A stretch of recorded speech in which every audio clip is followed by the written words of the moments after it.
Então é assim, amigos e amigas, hoje vamos fazer uma breve análise comparada entre o Present Perfect, em inglês, e as estruturas equivalentes que nós usamos em português.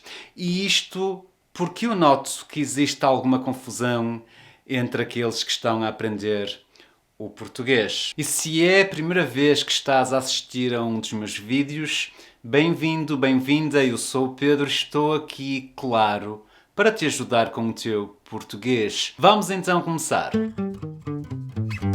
Começamos com um exemplo em inglês, onde utilizamos o Present Perfect Simple. Mary has read the whole book. Como é que dizemos isto em português? Sabes?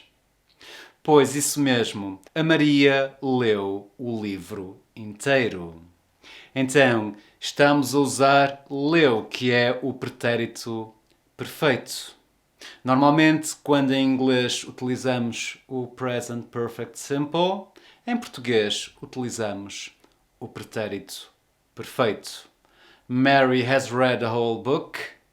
A Maria leu o livro inteiro. Repara que, em termos meramente estruturais, o Present Perfect Simple, has read, corresponde à estrutura tem lido em português. Mas isto somente em termos estruturais, porque na prática não funciona assim. E por isso é que existe alguma confusão. Quando nós utilizamos a estrutura tem lido, isso corresponde não ao Present Perfect Simple, mas ao Present Perfect Continuous. Vamos ver um exemplo. Mary has been reading a lot lately. A Maria tem lido imenso ultimamente. Estás a ver? Tem lido, nós usamos esta estrutura, tem o verbo auxiliar no presente e ler o verbo principal no particípio passado. Nós utilizamos esta estrutura quando falamos de alguma coisa que tem acontecido nos últimos tempos. Então, a Maria tem lido imenso nos últimos tempos. Na prática, a estrutura tem lido corresponde, no inglês, ao Present Perfect Continuous. Mary has been reading a lot lately. A Maria tem lido muito ultimamente, ou tem lido imenso ultimamente. Mas existe ainda uma outra nuance. Vamos ver este exemplo. Mary has been reading the whole morning.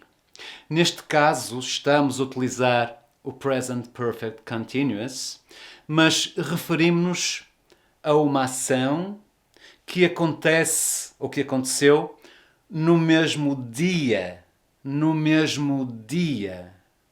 em que a observação é feita. Mary has been reading the whole morning. Esta manhã, hoje. Neste caso, nós não vamos utilizar tem lido, porque esta estrutura tem lido, portanto, o verbo auxiliar ter no presente mais o verbo principal no particípio passado. Esta estrutura nós utilizamos para falar de algo que tem acontecido ao longo dos últimos dias ou ao longo das últimas semanas.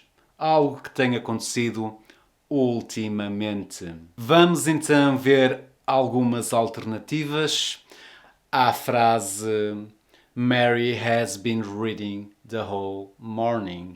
Por exemplo, a Maria esteve a ler toda a manhã.